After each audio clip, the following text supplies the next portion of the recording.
Dark Elves, every emo's favorite fantasy race. If you've played D&D, any fantasy RPG over the last 20 years or so, or even have just read the Legend of Drizzt books, you're probably already pretty familiar with Dark Elves. Today, we're going to be discussing the similarities and the differences of the Drow of the D&D universe and the Dunmer of the Elder Scrolls universe, as well as just deep diving into the lore and culture behind these two races. So let's get into it. Growing up, I loved my Nintendo DS Lite and I loved video games.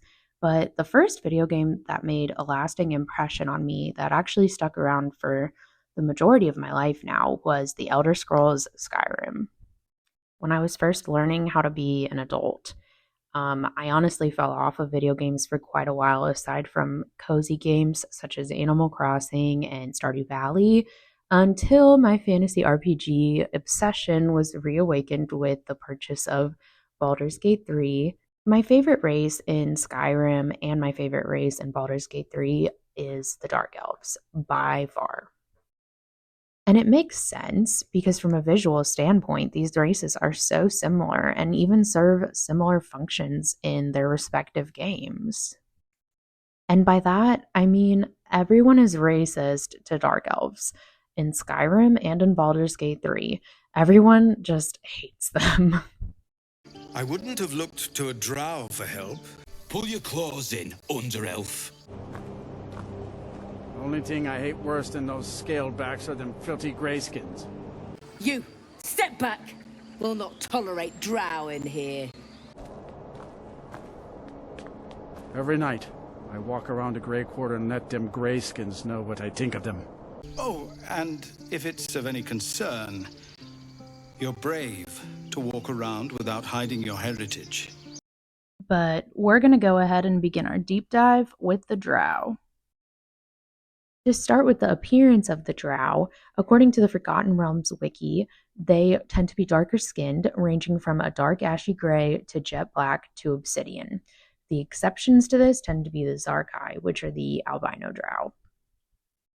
Drow also commonly have red eyes, as well as purple, lilac, blue, and silver. Other eye colors are possible, but they're much more rare. Drow hair colors usually are white or like a pale yellow blonde. However, they can sometimes be silver or copper as well. Also, let's go ahead and just get this out of the way. We can state the obvious. Drow tend to be super hot. I mean, just take a look at Minthara. Are you ready to give yourself to me? The Forgotten Realms wiki also doubles down on the whole Drow are hot thing by stating that they look attractive even in comparison to other elven subraces. And though their alluring appearance could be used for seduction, it was more often used to instill fear, which is also quite fascinating and makes a lot of sense given the characters that you encounter that are Drow in Baldur's Gate 3 and other games that take place in the Forgotten Realms universe. Drow also would get off easy due to being hot. Like, they quite literally would get a blind eye turned to some of their misdeeds just because they fit the beauty standards of the other surface races. I think one of my favorite things about Drow that I learned while researching for this video is that Drow are canonically much shorter than other elves, at least in the old artwork specifically for Dungeons and Dragons, and I just think that's fun. They're also more wiry in build, and I noticed that in Baldur's Gate 3 as well.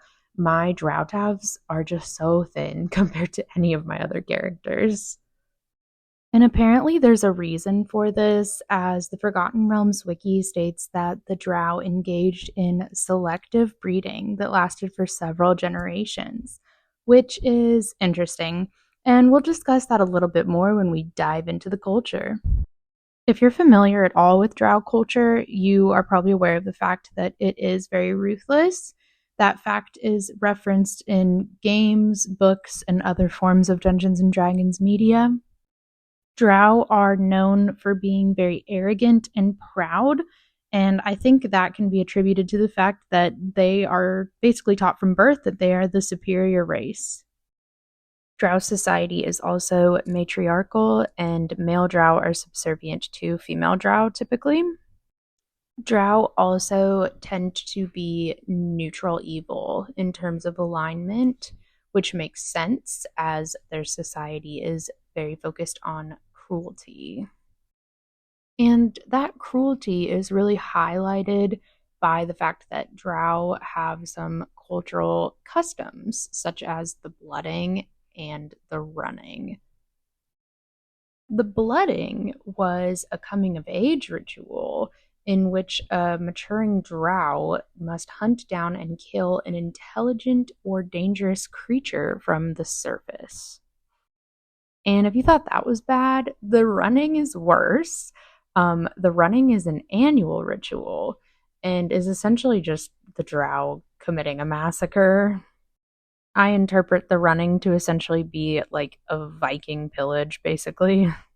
A lot of the cruelty that the drow exhibited could be directly attributed to the gods and goddesses that the drow worship, which is the Dark Seldarine. The main goddess that the drow worshipped that was a part of the Dark Seldarine was, of course, Lolth the Spider Queen. To be clear, the drow were not necessarily worshipping Lolth or others in the Dark Seldarine because of like a true sense of devotion, but more so out of either fear or respect or just really their own personal ambition. Lolth is actually the mother of the other two like primary deities that were worshipped by the Drow, which is Veyron and Elistray. Veyron was like more of a progressive god, you could say, for the Drow, as he tended to promote equality between the male and female Drow and also conquering the surface. Whereas, like, Lolth wanted everybody to just stay in the Underdark and, of course, really contributed to the matriarchal society. And Elistray is even more controversial as she wasn't evil like Veyron or Lolth. Elistray's followers actually wanted to change Drow society for the better. Obviously, didn't really work though. Followers of Lolth also would undergo something called the Test of Lolth once they reached like a certain status or power level. And the Test of Lolth was just basically a battle to the death between the test subject and another person. Um, if you did not succeed in this test and didn't die, you would get turned into a Drider. A Drider is a centaur, but a spider, basically. And apparently only Drow can be turned into Drider. You meet one of them in Baldur's Gate 3. His name is Karnus. Drow culture expands so much more than everything I've talked about, but honestly, if I keep discussing Drow culture, this video is going to be like 2 hours long. So I probably need to move on and focus a little bit on their magic and abilities before we switch over to the Dunmer. Drow are very stealthy, often utilizing hand crossbows or dual wielding or poison. And additionally to this, they also are very magical. Specifically, one thing that I found while researching, they created spells directly correlated with spiders, which is not surprising at all. Some examples of those spells are literally Summon Spider, Giant Spider, Death Spider, Spider Bite, and Spider Climb. Drow, of course, can be any class, but I feel like the ones that I associate with them the most just naturally would have to be like fighter, rogue, wizard, like cleric, death cleric specifically. But my favorite combination, this is just an aside for me, I love a Drow druid, okay? I'm just gonna say it. I love that. Hopefully that painted a pretty good picture for you of what Drow are like and what their society is like. I recognize that there are, of course, Drow that deviate from typical Drow society and customs, But again, if we got into everything, we'd be here all night. So now let's pivot and talk about the Dunmer. While the Drow were once surface-dwelling elves that got banished to the Underdark, the Dunmer were once the Chimer. The Daedric prince Azora punished the Chimer for betrayal and turned them into the Dunmer. For the appearance of the Dunmer, they typically have red glowing eyes, and their skin tone is varying shades of gray like the Drow, but they can also tend to lean a little more green or a little more blue. Dunmer are also about the same height as humans. They're usually taller than Bosmer, the Wood Elves, and shorter than the Altmer, the High Elves. Dunmer are the native inhabitants of the land Morrowind. Something that the Dunmer and Drow have in common, in my opinion, is the fact that their homelands have such a strong chokehold on their sense of identity. A lot of Morrowind was destroyed by the Red Mountain eruption. And when you meet Dunmer in Skyrim, they are refugees that have fled Morrowind after the eruption. In Skyrim also, there's a section of the city of Windhelm called the Grey Quarter. And it's literally called that because there's so many Dunmer refugees living there. The Grey Quarter's kind of a slum too, and it's where you get to see a lot of the racism towards the Dark Elves in Skyrim. Like when you talk to the NPCs in the Grey Quarter, so many of them have just so many out-of-pocket comments about the Dunmer. Only thing I hate worse than those scaled backs are them filthy grayskins. And that's interesting too, because in Morrowind, a lot of the Dunmer look down on outsiders, which are obviously other races, but also include just Dunmer not born in Morrowind. One thing that I really noticed while researching for this video is that Drow society can be seen as more inherently evil than Dunmer society. Like, sure, the Dunmer kept slaves, but they're not the only race to do that. Both Drow and Dunmer are seen in their respective realms as like these shady, suspicious, inherently bad races. But honestly, like the Drow, I get it, but the Dunmer, not really.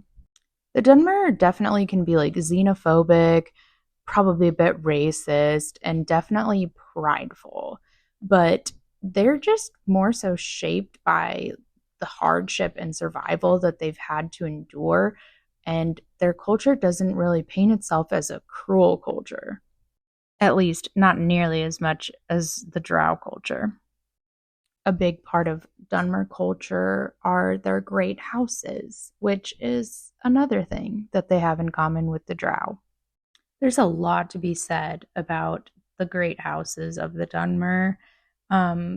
Too much to get into, a lot of political drama.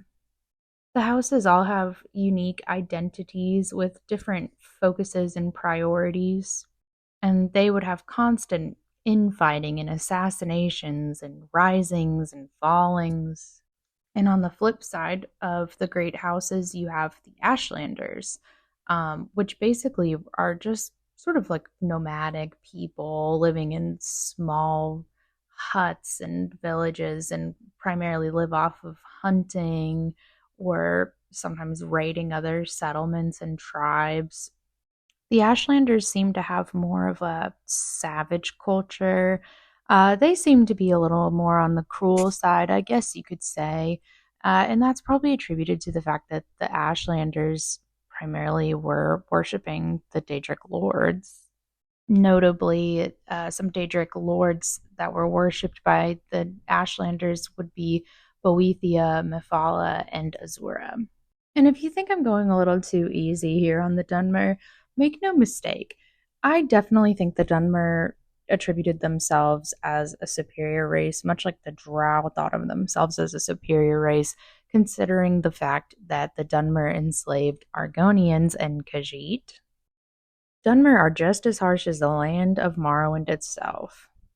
Part of why they're so distrustful of outsiders is because they just don't think that outsiders have suffered the same that they have, and that the suffering is what makes them so strong. And strong they are. Did you know that Dunmer are resistant to fire? That was my segue to talk about their abilities. Dunmer are very versatile and adaptable in combat. They are skilled with destruction magic, stealth, and martial discipline. Dunmer are strategic. They don't believe in mindless violence. Everything must have a purpose. So, to summarize everything we've discussed today, I'm sure you can see how these two races are quite similar, but also definitely have their differences. Drow tend to really lean into the whole cruelty and chaos thing, whereas Dunmer really, they're just all about surviving. To me, it's quite clear that the Dunmer were heavily inspired by the Drow, but they do still maintain a very unique identity that sets them apart from the Drow. Even from the research that I did for this video, I can see that Drow are more often depicted as villains, whereas Dunmer are depicted as tragic figures. Both races have such intense lore and politics that tie into that lore. And in my opinion, both races tell stories of resilience. Dark elves are more than just the stereotypes associated with them, and it's a deeper story than just good or evil for both of them. There's so much more I could have said, honestly, about both races, but I tried to keep it as short and sweet and to the point as I could. I hope this video wasn't too all over the place and that you enjoyed hearing me yap about the Dark Elves. Thanks for listening, and I'll see you in the next one.